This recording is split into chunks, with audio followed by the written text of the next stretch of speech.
आम आदमी पार्टी को जो एलिगेशन है आम आदमी पार्टी को दिए, तो उससे 60 करोड़ रुपए उसी दौरान, जिस दौरान वो जेल में था, उसकी बेल करवाई जाती है, उसके बाद बेल होने के बाद उसको अप्रूवर बनाया जाता है और 60 करोड़ रुपए चंदा भारतीय जनता पार्टी के खाते में जाता है, तो मनी ट्रेल उससे एस्टेब्लिश होती है। हमारी तो मांग है, क्यों ईडी अब तक चुप बैठी हुई है? क्यों भारतीय जनता पार्टी से ये नहीं पूछती है कि 60 करोड़ रुपया आपने किस बारे में शरत रेड्डी से लिया है? किसने बनाई और थी माननीय उच्च न्यायालय ने शराब उसको पॉलिसी? इंडोर्स किसने किया। बनाई? उसने कहा शराब पॉलिसी किसने बनाई? आप सुनिए, कोई भी पॉलिसी बनना और पॉलिसी में कुछ कमियां रहना, इसका मतलब उसमें कोई मैंने ये स्कैम नहीं पूछा है। ही नहीं, मैं पूछ रहा हूं पॉलिसी किसने बनाई थी? यस, मैं बताता हूं आपको। पॉलिसी कोई भी स्टेट में बनती है, वही बात उसमें कम से कम 11 स्टेजेस होती है, 11 स्टेजेस। अरे 50 स्टेज दिल्ली हो। सरकार के अफसर भी इन्वॉल्व थे। पॉलिसी बनाई दिल्ली आम सरकार के आदमी ऑफिसर्स पार्टी भी ने, इन्वॉल्व थे। केस सारा आम आदमी पार्टी नेताओं के खिलाफ दिल्ली चल रहा सरकार है ने, और घूस देने पहुंच गए उधर वो नीरज जी, बीजेपी को जनता देने के लिए। नीरज ये जी कैसे समझिए लॉजिक कर रहे हैं आप? नीरज जी समझिए आप, दिल्ली सरकार ने ये पॉलिसी बनाई। दिल्ली सरकार आम आदमी पार्टी की सरकार है। ठीक है। जब सरकार कोई पॉलिसी बनाती है तो उसमें ऑफिसर्स से लेकर और लेफ्टिनेंट गवर्नर तक इन्वॉल्व हैं। क्या लेफ्टिनेंट गवर्नर ने अप्रूवल नहीं दिया था क्या? इसमें कोई भी स्कैम नहीं है। किसने दिया? जांच का आदेश एलजी ने दिया। फिर लेकिन एलजी, अगर वो शामिल होते आपके हिसाब से तो आदेश क्यों देते वो? जिस एलजी ने इस पे फाइनल सिग्नेचर किए थे, उसे पूछताछ नहीं होनी जांच का चाहिए? आदेश किसने दिया? वही तो पूछ रहा हूं मैं, जांच का आदेश किसने दिया था? जांच का आदेश दूसरे एलजी ने दिया, जो पहले वाले एलजी थे। उस एलजी से कोई पूछताछ हुई क्या आज तक? सर, मैं, नीरज जी और दिल्ली की जनता भी जानती है, देश की जनता भी जानती है, जिस तरीके से हमारे लोगों को। संजीव जी रुक जाओ एक मिनट। संजीव जी सुनो ना, पॉलिटिकल मिक्स मत करो भैया। अभी राजनीति वाले में आएंगे, अभी सब जवाब आपको राजनीति वाले ही देने पड़ेंगे। अभी आपके एक विधायक ने इस्तीफा दे दिया है, सुना होगा नाम राजकुमार का। देखिए ऐसा है, अभी रुक जाओ। चारों तरफ से जिस तरीके ईडी सीबीआई काम कर रही है, देश की कितनी सरकारें तोड़ी हैं। अच्छा, वही ईडी सीबीआई ने संजय सिंह की जमानत भी हुई उसी केस में, हुई कि नहीं हुई? नहीं, तो ईडी की मर्जी तो थोड़ा हुई। माननीय सर्वोच्च न्यायालय ने अभी दुबे जी ने बताया, बहुत क्लियर किया कि जब कोर्ट ने कहा कोर्ट में कि आपको हम मेरिट पे सुनेंगे, हाँ, जब हम मेरिट पे सुनेंगे तो हो सकता है पीएमएलए भी उठ जाए। हो सकता है चल रहे ना आप। ये बात तो आप हाई कोर्ट के लिए भी कह रहे थे। ये बात तो आप हाई कोर्ट के लिए भी कह रहे थे। क्या हुआ? लेकिन ईडी का हाई कोर्ट में क्या स्टैंड था? सुनिए ना, इतना सर्वोच्च न्यायालय में जाके क्या? देखिए, हमारे को कानून पे पूरा भरोसा है। नहीं, आपको भरोसा नहीं है, इसलिए मैं कह रहा हूं, अगर यही भरोसा होता, अगर ये भरोसा होता तो संजय सिंह वाला मामला आप कोर्ट कर देते। देखिए सर, अभी थोड़े दिन पहले हमें मिली, लेकिन नहीं मिली। दोनों केस अलग अलग हैं। अभी एक्सप्लेन किया गया आपको। देखिए, टीवी डिबेट में आके बहस करना और अदालत में बहस करने में बहुत फर्क है। जुड़ा, सुनिए दुबे जी, वाजपेयी जी, ये लिकर पॉलिसी जो है, इसी से जुड़ा हुआ संजय सिंह जी की अरेस्ट थी। तो उनको मिल गई, इनको नहीं मिली। इनके बारे में कोर्ट की टिप्पणी सुनिए। एक मिनट रुकिए जरा, एक मिनट।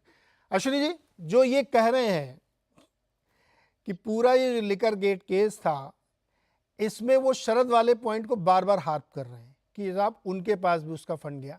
कोर्ट ने क्लियर किया था कि वो केस इससे अलग है। एक बात दर्शकों के लिए फिर से बता दीजिए, फिर मैं पॉलिटिकल डिस्कशन की तरफ जाऊं।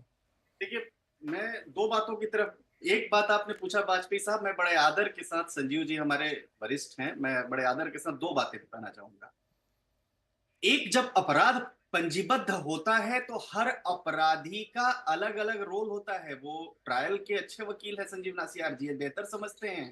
किसी को एक्यूज की तरफ से जाते तो कहते हैं साहब हथियार तो ए के यहां से मिला, रिकवरी बी के यहां से हुई, इसमें नाम एफआईआर में इसका नहीं है, गोली सी ने मारी तो मेन एक्यूज सी हो गया, प्रवोक डी ने किया, तो अलग अलग रोल स्टैब्लिश। उसी तरह से लिकर गेट में भी हर एक अपराधी मतलब मैं कह चाहूंगा आरोपी का अलग अलग रोल है। माननीय संजय सिंह जी के केस में क्योंकि वाजपेयी साहब, हम लोगों ने पिछली बार डिबेट किया था, मैं इसलिए आपके दर्शकों के लिए बड़ी इंटरेस्टिंग डिबेट है कि किसी को इनडेफिनिट पीरियड तक इनकार्सरेशन में नहीं रख सकते, ये जुडिशियल प्रिंसिपल है। नंबर 1, 6 महीने तक संजय सिंह जी जेल में थे। नंबर 2, उनके संबंध में इन्वेस्टिगेशन कंप्लीट हो गई थी। नंबर 3, 6 महीने के अंदर उनके पास ऐसे कोई और सबूत नहीं मिले जिससे उनको ज्यादा कस्टडी में रखा जा सके। नंबर 4, और माननीय अदालत ने कहा कि भाई अगर हमें लगता है कभी इनको जमानत देनी है तो अगर हम देंगे तो रीजन रिकॉर्ड करना पड़ेगा। तो ईडी ने कहा कि हम इनको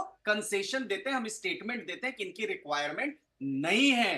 तो वहां पर अगर हम कहें तो ईडी की सहमति से बेल हुई, ये एक पहला विषय है। दूसरा, शरद रेड्डी को बेल माननीय अदालत ने दिया है, एनफोर्समेंट डायरेक्टरेट ने बेल नहीं दिया। तो जब माननीय अदालत ने शरद रेड्डी को बेल दिया तो माननीय अदालत ने इस बिंदु को कंसीडर किया, जिसकी बात हमारे आदरणीय संजीव नसियार जी कह रहे हैं।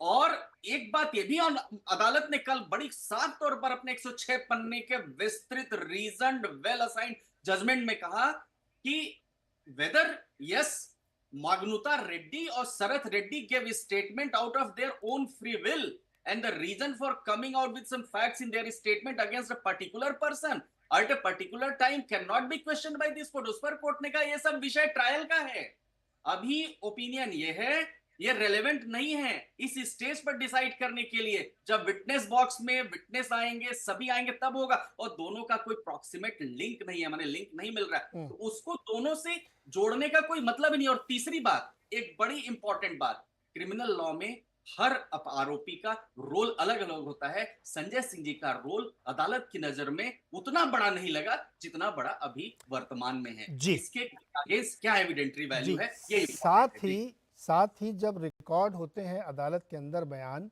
तब आप फिर ये क्वेश्चन नसीर जी रुकिए ना, ये नहीं कह सकते कि ये 10वें बयान पे उसने कहा या पहले बयान पे कहा।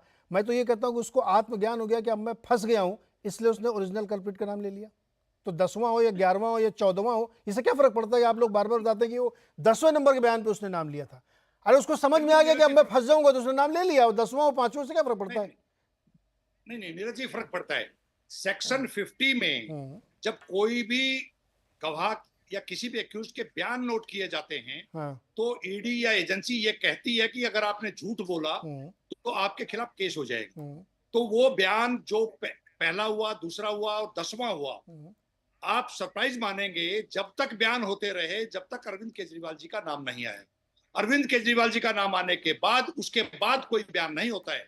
इसका मतलब स्पष्ट है कि ईडी किसी मकसद से काम कर रही थी कि जब तक अरविंद केजरीवाल जी का नाम नहीं आएगा तब तक बार बार बयान लेते रहोगे, और बयान 10वें बयान में नाम आने के बाद उसके बाद कोई बयान नहीं होता है। संजीव जी, और वो पहले वाले बयान, सुनिए, पहले वाले बयान रिकॉर्ड पे अनरिलायड डॉक्यूमेंट के आधार पे कोर्ट के सामने नहीं लेके जाते हैं। जब हम एप्लीकेशन कोर्ट में मूव करते हैं मार्च 2024 में, पहली बार माननीय कोर्ट ने यह इजाजत दी कि आप जाके साथ डॉक्यूमेंट्स को इंस्पेक्शन कीजिए।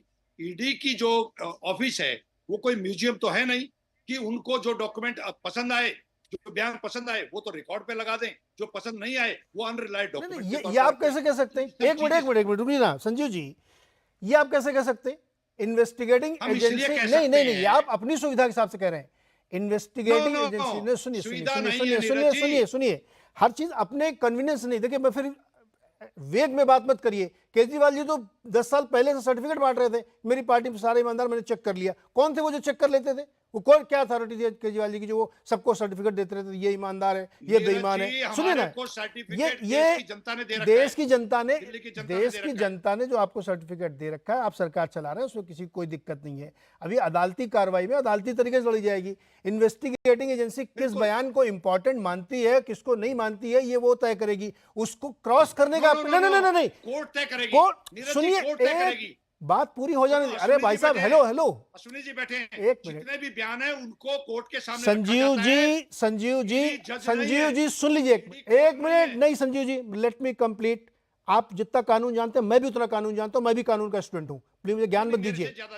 जो ईडी बयान चाहेगी वो रिकॉर्ड करेगी, उसको आप अदालत में क्रॉस कर सकते हैं, उसके बाद तय होगा अदालत में। लेकिन वो आप ये नहीं तय कर सकते कि वो अपने यहां बुला करके ये वाला बयान क्यों ले रही, उसकी जो मर्जी होगी लेगी। आप उसको अदालत में क्रॉस करेंगे, और जज ने कहा भी है कि जिन गवाहों के बारे में आप कह रहे हैं 10वां बयान 15वां बयान, उनको हम क्रॉस कर सकते हैं, तो वो रिलैक्सेशन है आपके पास। लेकिन क्या बयान नोट किया जाएगा ये आप नहीं तय करेंगे, न कोई पार्टी नहीं तय करेगी, कोई नहीं। आपने भी कहा ना कि ईडी थोड़ी तय करेगी, कोर्ट तय करेगा।